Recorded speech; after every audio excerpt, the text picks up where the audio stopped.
Welcome back to our channel. Today, we're going to talk about an important topic that's often overlooked when we talk about the latest developments in artificial intelligence, the ethical implications of neural networks.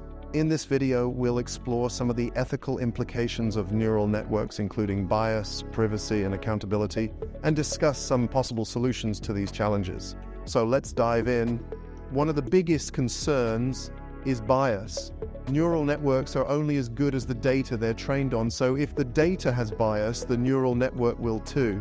For example, if a neural network is trained to predict who is likely to commit a crime, but the data used to train it has bias against certain groups of people, then the neural network may unfairly target those groups. Another concern is privacy.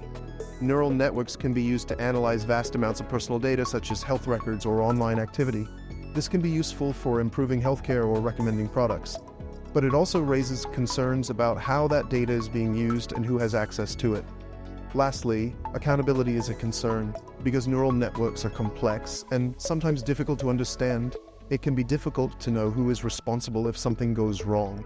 For example, if a self-driving car equipped with a neural network causes an accident, is the driver or the company responsible? To address these concerns, it's important to use unbiased data to train neural networks. Be transparent about how personal data is being used and establish clear lines of accountability when using neural networks in high-stakes situations.